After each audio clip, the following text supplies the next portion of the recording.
Halo, gua Ari atau biasa dipanggil Iye dari Penny Jakarta. Dan sekarang gue juga sedang develop brand baru ya, namanya Fundamental. Kalau menurut pengalaman gue ya gitu, gue itu jualan fans itu pertama kali itu tahun 2009 di Penny Jakarta ya. Saat itu memang dari mulai tahun 2000-an itu animo penyuka fans tuh udah banyak, terutama dari skena musik ya, terutama punk rock gitu, terus mungkin dari musik metal gitu, hardcore gitu, banyak yang suka fans karena band-band idola kita gitu ya saat itu banyaknya pakai fans, apalagi fans juga punya fans Warped Tour kan. Warped Tour itu memang festival musik yang dibikin oleh fans gitu. Cuman tahun 2009 ke bawah itu kita bisa dapetin fans cuman dari luar negeri. Kalau nggak kita dari Singapura atau Malaysia lah yang paling dekat. Nah makanya waktu kita mulai ambil fans jualan di Indonesia gitu, di Jakarta, di Kemang waktu itu, animonya langsung banyak tuh karena akhirnya teman-teman yang tadinya harus beli keluar gitu ya atau impor dari luar bisa beli di sini gitu. Karena yang tahu fans banyak, cuman yang jual nggak ada. Adanya dulu MAP kalau nggak salah, sempat masukin tapi tahun 2008 kayaknya ya, kalau gua nggak salah, atau 2006 itu sudah nggak jualan lagi. Karena dulu kan ada Airwalk, ada fans kalau nggak salah pernah masuk juga ya di toko-toko retail yang di mall-mall gitu ya. Cuman sempat discontinue, akhirnya nggak ada lagi tuh yang jualan fans gitu ya.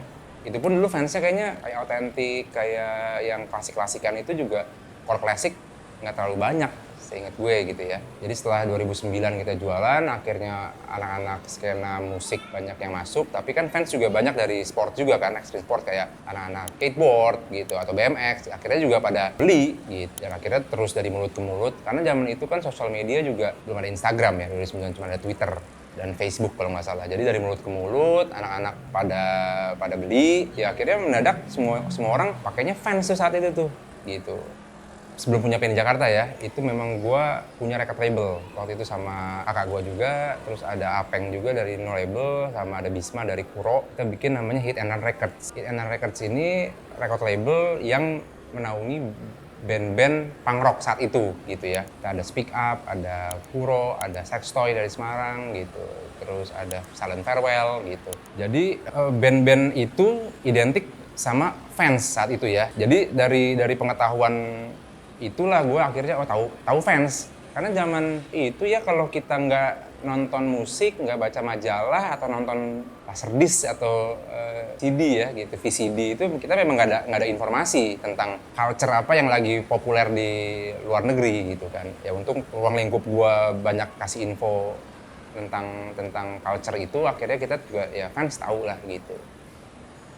Oke, jadi fans pertama gue itu SMA, gue beli di Taman Puring fans slip on daun ganja. Tapi kalau fans pertama yang kita datengin di Penny Jakarta waktu itu ada fans The Simpsons. Itu yang milih kru kita juga, dalam itu ada, mungkin sekarang juga cukup terkenal ya, Putra Petir. Dia milih itu. Awalnya memang partner gue, sepupu gue sendiri namanya Ais, dia memang sebelum ada Penny itu dia fokus juga di komunitas sneakers zaman itu ya gitu, di Kaskus kalau nggak salah ya gitu. Terus dia emang sering jual beli sepatu tuh, tapi waktu itu Jordan kayaknya 2007, 2008, 2006 gitu kayaknya dia udah main Jordan, terus dia jual beli di Kaskus tuh. Karena di sepupu gue, akhirnya lebaran ketemuan, ngobrol-ngobrol, Is ada apa nih gitu, lu jual beli sepatu, apa yang kita bisa bawa ke Jakarta nih gitu. Dia bilang, oh fans aja. Oh iya boleh juga tuh fans gitu. Akhirnya kita ngobrol-ngobrol, akhirnya tahu source-nya di Singapura. Ya, akhirnya udah, tadinya mau jualan di Facebook, taunya teman kita dari Speak Up namanya Ali, nawarin tempat di Geraha Obor Bangka itu. Akhirnya kita cara nggak sengaja bikin toko. Ya udah, akhirnya karena kita punya sumbernya adalah fans dan kita sukanya fans saat itu ya, putusin ya udah kita fans deh. Sebenarnya tantangannya banyak banget sih ya. Ya salah satunya yang seru adalah gimana kita switch yang tadinya dari Singapura, akhirnya kita langsung ke Hong Kong gitu. Itu perjalanan yang seru juga tuh gitu. Jadi kita kan ngambil dari Singapura. Waktu itu kita sebutnya tuh uang sekolah. Jadi kita di Singapura tuh kalau kita beli sekian ribu dolar, dapat potongan dari toko tersebut gitu. Misalnya awalnya kita beli $2.000, beli $3.000 gitu, $5.000. makin lama makin banyak potongannya, diskonnya. Nah itu adalah keuntungan kita tuh. Nah udah sering beli kesana hand carry. Akhirnya ada teman SMA gua yang punya shipping di Batam. Akhirnya kita udah kenal sama. Jadi tadi satu toko di Singapura. Akhirnya hampir semua toko di Singapura tuh pernah kita sekolahin tuh. Misalnya Leftfoot, terus limited edition, ada Warp Singapura. Ada beberapa toko lain ya, itu yang kita beli, akhirnya udah kenal, akhirnya kita tinggal beli, nanti orang dari Batam ambil barangnya tuh di toko-toko itu tuh, tinggal pick up, kirim dari Batam ke Jakarta gitu. Nah, sampai satu hari kita dapat kiriman dari Singapura, dari toko tertentu, terus kita lihat boxnya, tulisannya VF Company Hong Kong gitu. Wah, berarti Singapura aja ngambil dari Hong Kong nih. Akhirnya kita ulik, oke VF Company itu ada di Hong Kong nih. Kita akhirnya tanpa ada kontak apapun ke Hong Kong tuh berempat. Udah tuh ke Sneaker Street, ke Mongkok, ke segala macem, ke Causeway Bay, nyari-nyari channel gitu kan. Ternyata mereka kesulitan untuk ngirim ke Jakarta. Terus kedua, kendala bahasa juga, beberapa orang nggak begitu fasih bahasa Inggris. Sampai kita ketemu toko namanya 852. Ternyata ownernya itu Brian Fispoyo itu orang Indonesia. 98 kerusuhan pindah ke Hong Kong sekeluarga, akhirnya di sana dia jadi skateboarder dan punya toko skate shop butik di Hong Kong namanya 852. Sampai kita ketemu di sana, akhirnya ngobrol. Dia ternyata punya license fans juga. Akhirnya kita ngambil dari Brian tuh, dari 852 shop. Kita dikasih listnya, dia punya, karena dia butik skate shop gitu, jadi kayak syndicate, kayak yang pro edition, terus collab yang aneh-aneh tuh dia punya, gitu, yang mungkin di Singapura nggak ada. Ya udah, akhirnya kita rutin ngambil syndicate tuh. Zaman dulu nggak banyak tuh yang jualan syndicate di Jakarta, gitu, yang punya fans syndicate, karena syndicate tuh kasta. Setelah Volt baru syndicate tuh. Volt juga ada, fan Volt juga ada, syndicate. Udah akhirnya Singapura kita tinggalin. Kita udah fokus Hong Kong, Jakarta, karena mereka juga punya shipment sendiri gitu. Ya udah makin penny juga, stoknya makin beragam, makin banyak, ya makin grow ya gara-gara perjalanan itu sih gitu. Yang gua masih pegang itu, yang sekarang gue masih suka itu adalah fans collab sama Gorilla Biscuit. Itu coklat terus ada orange-nya, itu menurut gue salah satu yang paling bagus gitu ya. Terus ada juga sama Bad Brains juga gue suka gitu ya, sama Bad Brains. Terus yang lain-lainnya sebenarnya keren-keren sih, tapi gue juga udah lupa ya. Ada sama Alien Workshop juga yang warnanya mint, juga keren. Udah sih, tapi yang memang melekat ya Gorilla Biscuit itu sama fans itu memang mantap. Oh, sama Golfwang terakhir tuh. Kayaknya fans udah mencakup semua deh menurut gua, karena waktu itu juga ada yang band Saturday Night Down, ada Devil's Wear Prada, mereka juga collab, hitam ungu, terus dia sama Pearl Jam juga udah, sama Metallica juga udah, jadi banyak sih menurut gua fans udah cukup besar, dan mereka udah collab sama semua band atau brand yang memang seharusnya mereka collab sih menurut gue. Jadi kita Penny Jakarta dulu tuh punya rider kan, punya rider skateboard sama ada rider BMX gitu. Nah, kebetulan banget yang kita sering kasih tuh rider skateboard karena memang itu culture di situ ya. Sampai akhirnya dia fans tuh ngeluarin sama rad BMX atau apa ya, versi collabnya, dan itu akhirnya kita bikin video juga, dan si Ipang nih, rider BMX kita, ngerasa wah akhirnya gue punya sepatu yang memang dedikasi untuk BMX gitu. Nah itu menurut gue ya berkesan aja gitu. Oke, jadi ini sebenarnya secara organik ya. Jadi memang karena gue punya record label sebelumnya, jadi memang koneksi gue di dunia musik cukup bagus gitu ya. Jadi begitu gue buka toko gitu ya, memang anak-anak inilah teman-teman circle gue yang akhirnya beli gitu. Dan dulu memang goalsnya Penny itu bikin orang Indonesia, orang Jakarta gitu beli fans dari website fans sama dari Singapura, Malaysia, selisih gapnya nggak terlalu besar. Itu goalsnya. Jadi kita semakin mirip harga website, kita semakin bangga. Wah keren nih, kita bisa jual walaupun kita nggak resmi, tapi kita bisa mepet. Makanya semua harga tuh kita set sedekat mungkin sama harga retail di luar negeri. Itu yang jadi bisnis plan Penny itu. Jadi mau untungnya cuma 100.000 atau 150.000, tapi mepet ke retail luar, kita udah cukup. Dan kedua, kita manfaatkan juga teman-teman kita ya, misalnya ada yang anak band, lu mau sepatu gak? Gitu, gua kasih sepatu. Zaman itu belum ada Instagram pokoknya, masih Twitter tuh. Terus gua kebetulan kerja di media. Saat itu gua di MRA sama di Kompas Gramedia tuh, zaman-zaman gua punya Penny itu. Jadi ketika gua interview seseorang gitu ya gua selipin tuh, misalnya Ringo gitu. Go gitu, lu mau gak? Kan, mau dong gitu, rokok dong gitu. Akhirnya itu udah jadi banyak public figure yang akhirnya datang ke toko tuh gitu. Misalnya akhirnya kita support Seringai saat itu. Karena menurut kita band lokal yang pantas pakai fans adalah Seringai. Akhirnya kita saat itu Seringai. Jadi Seringai itu sebulan sekali ke toko ngambil sepatu gitu. Habis itu nambah ke netral. Itu cuman Om Bagus sama Eno karena kalau nggak salah cokinya Macbeth masalah. Terus Viera juga, terus Riff, Maginya doang. Ya banyak sih semua band-band itu ya karena gue punya channel di media, karena ketemu ABCD gue tawarin aja, atau enggak via DM Twitter, mau gak sepatu gitu. Oh mau dong, datang ke toko, nanti ya lu boleh tweet, boleh enggak, bebas deh gitu. Akhirnya karena hubungannya pertemanan, akhirnya mereka ya udah posting. Ya udah itu akhirnya mulut ke mulut, ya orang mau beli fans ya ke Penny. Jadi kita support teman-teman, akhirnya kita dapat support balik dari mereka, dari komunitas musik, dari skateboarder juga. Dulu ada Naren, ada Suri dari Happen Magazine, kita juga suka support juga, lu butuh apa, event. Jadi saling support lah gitu. Jadi memang tujuannya jualan fans dulu tadinya gitu. Kita belum tahu namanya apa. Ya si Putra tuh yang ngasih nama Penny itu waktu itu. Gitu. Penny aja kenapa ada koin apa desain pertama juga si Putra tuh. Karena dulu Putra and the gang tuh krunya Penny itu. Jadi karena selain fans, kita juga dulu jualan jeans Jepang tuh. Kayak Momotaro, Ironheart. Makanya waktu kita launching Darahku Biru juga datang. Salah satu media pertama yang ngeliput tuh ya Darahku Biru tuh. Ada Momotaro, ada Ironheart, ada Pure Blue Japan, ada terus Fishfilm juga kita jual, Supreme juga kita udah jual. Ya brand-brand itulah kita udah masukin selain fans ya gitu. Oke, menurut filosofinya sih karena kita kan dulu tokonya kecil ya.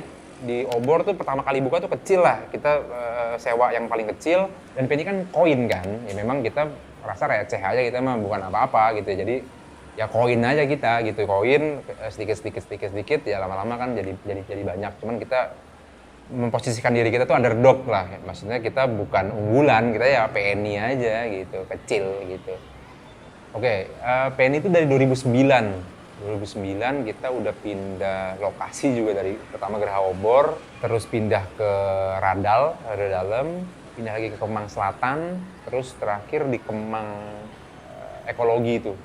Jadi Penny ini sebenarnya awalnya kan store nih kayak Rad gini aja ya, pokoknya multi brand store gitu ya.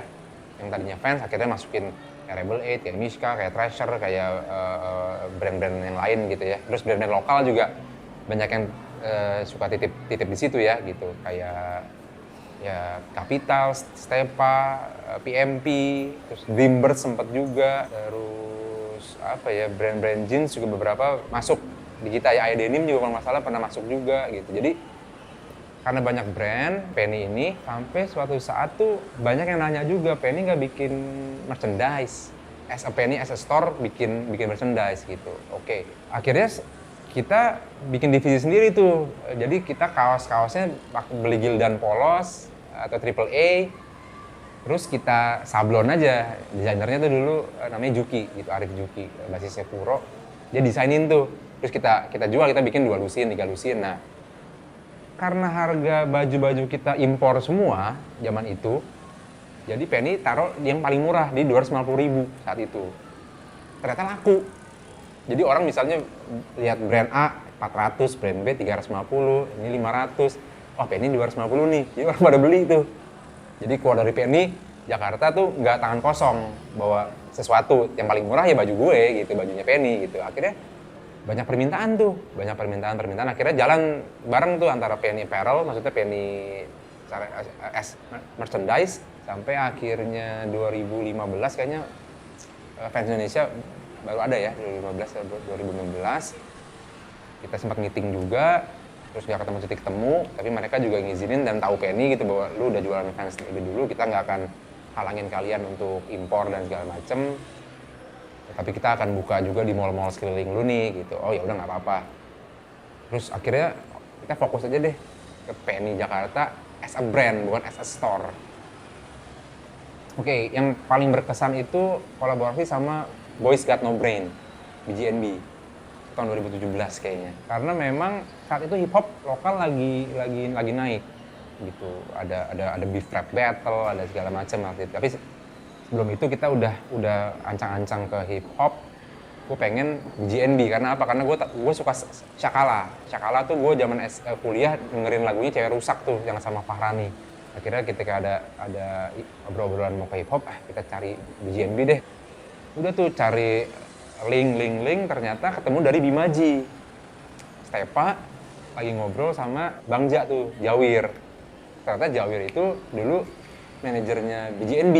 Akhirnya ngobrol, akhirnya meeting dengan Bang Ja, akhirnya sama Gary juga, gua ke Jogja kalau nggak salah, ketemu Mas Gary, Rulyonzo juga. Akhirnya deal-dealan tuh, akhirnya oke lah kita bikin kolaborasi itu. Bentuknya kita bikinin video klip buat singlenya BGNB. Nah saat itu juga kita kebantu banget tuh sama teman-teman tuh. Syutingnya waktu itu di Leon kalau nggak salah. Dan itu dibantu, di video klip itu ada in frame tuh, ada Iwake, ada Metermos, ada Ramen Girl, dan itu semuanya mereka sukarela bantu tuh. Jadi nambah juga koneksi gitu ya, kenal-kenal juga sama yang tadinya gue cuma lihat di TV atau gue dengerin masih kecil kayak Black Kumuh gitu, terus Sweet Martabak, ya banyak deh gitu ya, legend-legend hip hop gitu yang akhirnya gue dikenalin, tahu gitu. Neo, ada Derry gitu. Ya seru aja sih menurut gue, kolaborasi yang paling seru ya sama BGNB. Jadi sebenarnya pergeseran market dari fans ke sneakers itu dimulai tuh kalau nggak salah di 2015 ya. Jadi yang tadinya tuh fans tuh memang bener-bener wah lu pakai fans gitu ya, udah pride-nya udah tinggi gitu. Mulai ke switch. Waktu itu kalau nggak salah triggernya tuh Adidas NMD kalau nggak salah. Terus orang mulai ke sneakers tuh, mulai ke Yeezy, mulai ke Air Jordan naik lagi, Air Max. Akhirnya mulai ke sini tuh fans tuh udah lebih ke fans sepatu ya oke gitu. Lebih ke sekarang kan sneakers semua kan gitu. Mulai bergeser memang gitu opini orang tentang fans yang tadinya sepatu culture akhirnya jadi sepatu daily gitu. Pertama kalau dari fans itu ya, jadi fans sudah tidak dipandang sebagai oke ini hanya sepatu daily lah sekarang gitu. Orang beli untuk kebutuhannya sehari-hari gitu. Apalagi banyak juga sepatu lokal kan sekarang yang menyerupai gitu. Jadi orang mungkin udah nggak ke situ banget gitu. Nah kalau brand-brand lokal memang banyak banget ya. Di 5 tahun terakhir memang kualitasnya juga bagus dan brandingnya memang yang gua acungi jempol lah. Ini juga banyak belajar dari brand-brand baru gitu. Kita juga nggak nutup mata ya bahwa gimana sih branding atau brand zaman sekarang tuh gimana. Zaman dulu kita cuman kita punya produk, kita mungkin foto 1-2 terus kita jualan gitu ya di website atau di Instagram, udah selesai gitu kan. Sekarang kan harus masuk media, terus mungkin ada influencer juga gitu, terus dari photoshoot juga pada niat-niat banget gitu, memang keren-keren lah. Jadi kita juga harus catch up ke situ, kalau enggak memang ketinggalan kan, jadul gitu. Ya gue ngerasa sih dengan banyaknya brand-brand baru, persaingannya juga makin banyak, makin seru gitu loh. Malah kita bisa belajar banyak dari mereka karena masih muda-muda, idenya fresh. Kita bisa belajar banyak lah gitu, enggak. Karena zaman kita dulu nggak banyak memang brand yang sealiran dengan kita tuh gitu. Jadi kita look up-nya masih ke brand-brand luar aja. Sekarang kita bisa look up ke brand-brand lokal yang udah keren-keren menurut gue gitu. Oh gue dulu Macbeth gue suka Elliot Terus gue suka New Balance, gue juga suka New Balance. Sama satu lagi yang kalau sepatu bola gue dulu suka Umbro. Nike juga sekarang suka sih. Nike sekarang gue lebih prefer Nike sih memang. Maksudnya apa ya, kalau sekarang sih gue suka apa ya, gue celana pendek kan, lagi suka pakai celana pendek ya. Jadi baju udah ya paling baju sampel dari Penny aja gue pakai gitu ya, atau enggak ada brand temen ngeluarin ya gue beli gitu gue pakai. Terus tapi kalau untuk hunting misalnya, oh ini brand A ngeluarin artikel baru apa, udah nggak ngejar ke situ sih. Oke, kalau dari yang mau coba bisnis retail, maksudnya lu retail, lu ngambil barang dari luar atau apa ya, lu menurut gua margin sih itu penting memang ya, tapi lu untungnya itu juga harus besar banget gitu, atau kalau kecil itu memang harus bener-bener matang di perhitungan cost dari margin yang lu mau ambil itu berapa kalau di retail ya. Sekarang harus pinter-pinter atur costnya ya kalau mau jualan retail gitu. Nah kalau yang mau punya brand apparel, entah itu topi, entah kaos kaki, entah baju, apapun juga apparel gitu, yang lu punya brand sendiri, memang ketika lu start awal, lu positioning itu penting. Lu mau di kelas mana, itu memang sekali lu kecebur di lingkup itu, lu akan susah keluar. Dan cost produksi itu harus dihitung, nggak cuman misalnya lu bikin baju 50.000, lu jual 100.000, lu anggap gue untung 100%. Masih aja variabel lain yang lu harus pikirin untuk brand lu survive. Mendingan lu agak mahalin sedikit tapi konstan gitu. Ujung-ujungnya juga 5-10 tahun lagi baju lu akan murah. Kejadian di Penny Jakarta tahun 2010-2011 awal kita ngeluarin Penny Apparel, kita jual 250.000 baju lokal. Saat market harganya cuma 75.000, 80.000, paling mahal 120.000. Dikatain gila-gilaan tuh. Wah, lu gila banget jual baju 250.000 tahun itu ya. Udah tuh bertahun-tahun gue nggak pernah naik harga, 250.000 aja. Tahun 2022 kemarin kita cek 250.000 itu udah murah. Karena brand-brand lokal harganya udah 300, 350.000, 400, 450. Kok harganya udah segini ya, yang tadinya kita paling mahal sekarang jadi murah gitu loh. Nah jadi memang mendingan lu set di harga yang minimal 3 kali lipat itu, terus lu jaga kualitas, nanti lama-lama orang juga akan ngerasa oke, worth it kok lu beli baju lu dengan harga lebih mahal tapi dapat kualitas, dapat pride juga, dapat lain-lainnya. Ini sih sebenarnya buat brand-brand yang baru mau keluar ya gitu. Pertama kualitas, kedua harga jual jangan sampai miss. Karena sekali kecebur di kolam satu akan susah keluarnya tuh, entah lebih murah, entah lebih mahal. Kalau mau kontak-kontak, ngobrol-ngobrol bisa ke Instagram di @arrie.iye